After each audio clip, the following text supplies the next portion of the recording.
Hey guys, Solaric back here. I thought I'd make another video. Just again, I use this as a way to vent my frustrations out, having to live with this condition. So, it helps me kind of cope a bit better. Definitely helps me cope a bit better. Just being able to vent a wee bit. I think the biggest frustration when it comes to eye floaters, and probably the biggest thing that I wish ophthalmologists and anybody in that department, I just wish they would understand that 9 times out of 10, for what I've read and for what I've seen personally, your floaters will always increase and it will always get worse.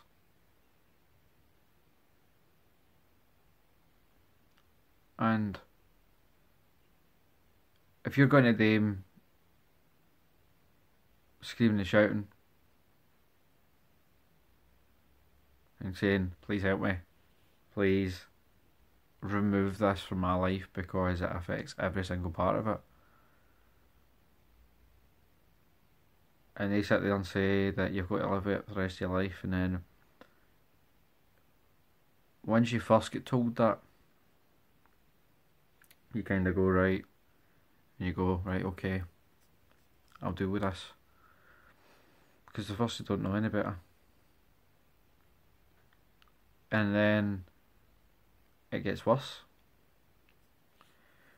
and it just completely, that wall that you built, or that wall that you continue to build, then just gets instantly smashed.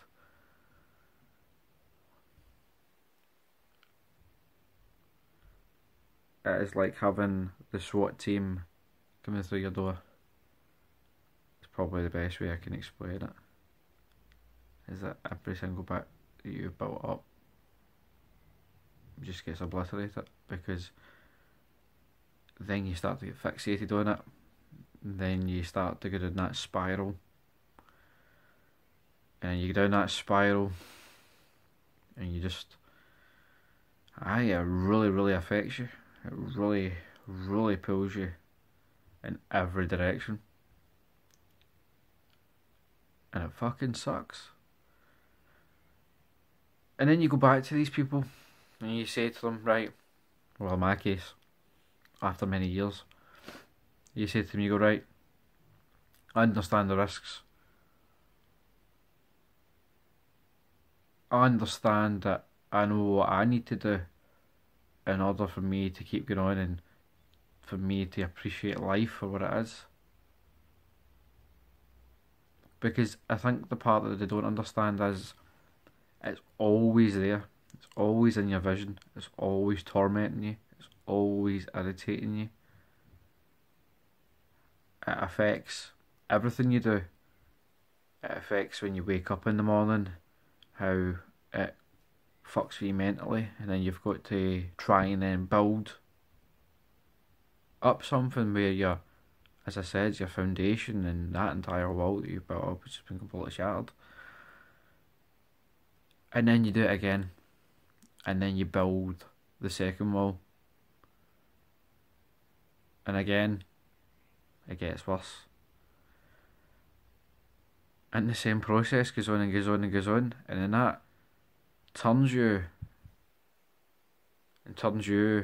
your insides, like you always feel sheer anxiety. You always feel as if your insides are always, it feels like they're moving, is the best way I can explain it. They're always moving. And then you've got that with the fact that you've got these floaters that are always moving. And that's the thing I don't understand, is that you understand this. You'll understand this if you've had this for years and it's really frustrated you.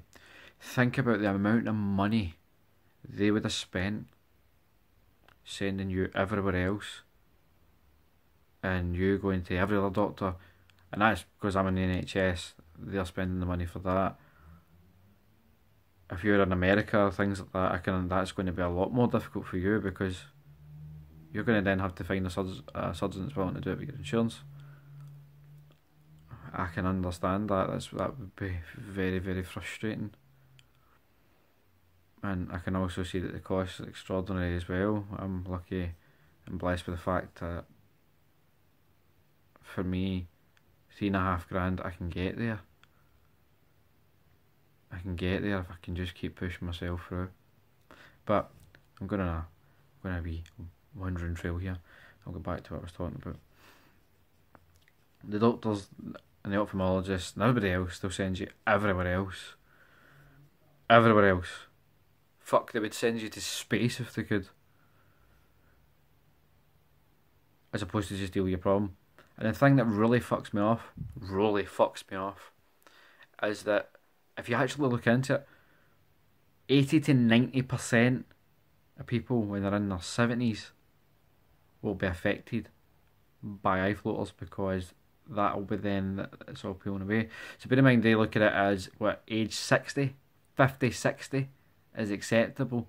Bear in mind that what the average person now, and I'm being conservative here, lives to about 70 or 80, so what they're going to let the mass population, because again, everybody's getting older, to keep living with this condition, which is quite funny because it's actually myopic from the ophthalmology department side, because it's a problem that they're going to have to deal with anyway. So again, why have they not put the research into it? Why are they still playing this gambit of, oh, we don't know, it's just floaters, it's just irritants? That's not the case. People with cataracts, severe cataracts, who have went through floaters, have said the fucking cataracts were a breeze compared to the floaters. Now, I understand that not everybody's going to love cataracts. I understand that. But again, my point being is that at least some people could go, right, okay, it wasn't that bad to me personally compared to floaters, whereas floaters, it seems to be, if you've got severe ones, it's fucking bad. It's fucking bad. Because they explain it as it's clouding, but there's nothing moving in your vision, it's just clouding. And that's how you start to lose your vision, because your lens is clouding. Whereas with floaters, unfortunately, it's like liquid leaked into your eye, and it gets worse, and it gets more numerous, and it's always there. Always there. So that's my frustration. I don't understand why they are so short-sighted. So what is it? So everybody's meant to get mentally fucked up before they'll do anything? Because that's what it does to you. It mentally fucks you up if it gets to a point, because it does get to a point. If you're somebody who continuously kind of progresses, it does get to a point where it's bad and you need to fucking go and deal with it. Well, that's what it is for me. That is what it is for me. I need to go deal with it now. Because if I don't, no. I've kind of accepted that what I need to do. Me personally. Again, it's a decision you guys need to make. Because you can take a chance at what actually having a good life.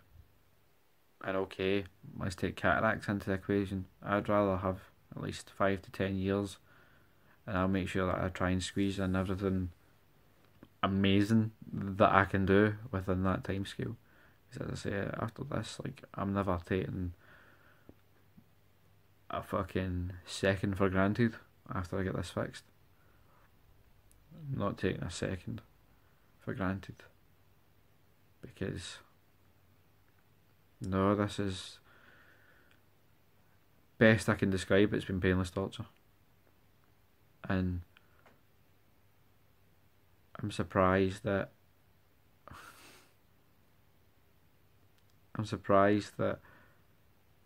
they've not classified this as some form of mental health condition, because of the way it affects you.